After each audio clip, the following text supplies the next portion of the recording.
নমস্কার বন্ধুরা। পয়লা জুলাইয়ের আগেই অন্নপূর্ণা ভান্ডার প্রকল্পের টাকা নিয়ে একটি বিরাট আপডেট সামনে এসেছে। আগামী জুলাই মাসেই এই প্রকল্পের টাকা সরাসরি উপভোক্তাদের ব্যাংক অ্যাকাউন্টে পাঠানো হবে। তবে তার আগে আবেদনকারী মহিলাদের অতি অবশ্যই জানতে হবে যে টাকা পাওয়ার ক্ষেত্রে কাদের নাম আগের তালিকায় রয়েছে। আজকের ভিডিওতে আমরা বিস্তারিত জানবো যে টাকা পাওয়ার জন্য আপনাদের ঠিক কোন কোন বিষয়গুলো মাথায় রাখতে হবে। তাই ভিডিওটি অবশ্যই আপনার শুরু থেকে শেষ পর্যন্ত দেখুন। আপনারা যদি এই চ্যানেলে নতুন হয়ে থাকেন, চ্যানেলকে সাবস্ক্রাইব করে পাশে থাকা বেল আইকন অন করে দিবেন। ভিডিওটি ফেসবুক পেজ দেখলে পেজটি ফলো করতে ভুলবেন না। চলুন ভিডিওটি শুরু করা যাক। তো দেখুন, ব্লক অফিসের বর্তমান আপডেট।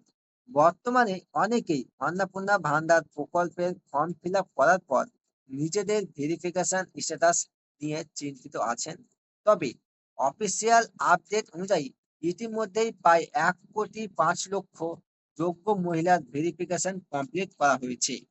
আগামী 1 জুলাই নেতাজি ইন্ডোর স্টেডিয়ামে রাজ্য সরকারের উদ্যোগে একটি বড় অনুষ্ঠানের মাধ্যমে মুখ্যমন্ত্রী সরাসরি উপভোক্তাদের ব্যাংক অ্যাকাউন্টে অর্থ পাঠানো শুরু করবেন এবং কয়েকজনের হাতে প্রতীকী চেক তুলে দেবেন।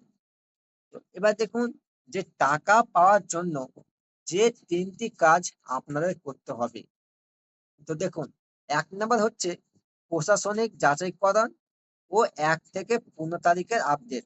তো দেখুন, যারা নতুন আবেদন করেছেন তাদের মনে রাখতে হবে যে জুন মাসের 1 তারিখ থেকে 15 তারিখের মধ্যে যারা অন্নপূর্ণা ভান্ডারে অনলাইন বা অফলাইন ফর্ম ফিল আপ করেছেন তাদের আগে টাকা পাওয়ার সম্ভাবনা সবচেয়ে বেশি। কারণ এই সমস্ত উপভোক্তারা চলতি মাসে টাকা পাওয়ার যোগ্য ছিলেন কিন্তু পাননি।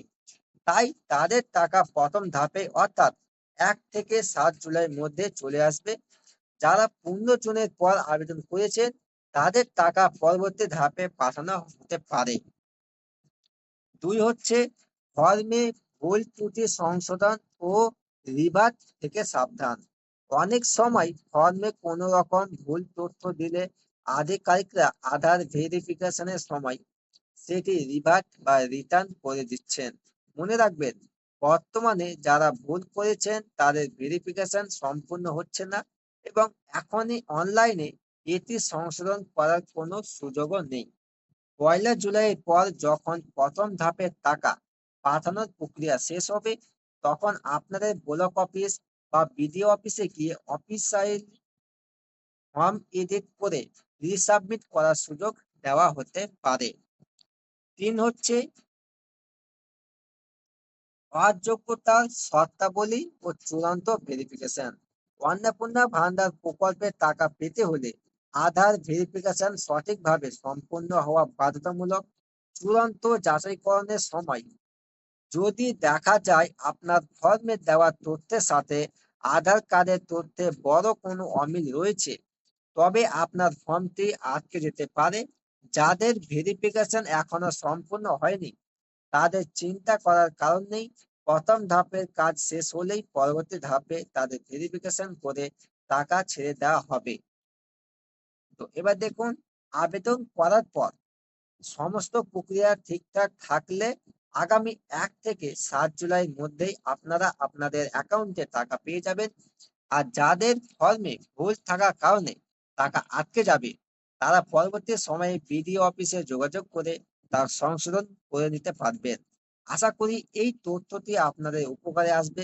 তথ্যটি ভালো লাগলে ভিডিওটি লাইক করুন, বন্ধুদের সাথে শেয়ার করুন এবং পরবর্তী সমস্ত গুরুত্বপূর্ণ সরকারি আপডেটের জন্য চ্যানেলটিকে সাবস্ক্রাইব করে পাশে থাকুন। দেখা হচ্ছে পরবর্তী আপডেটের সঙ্গে। ততক্ষণ আপনারা সুস্থ থাকুন, ভালো থাকুন। ধন্যবাদ।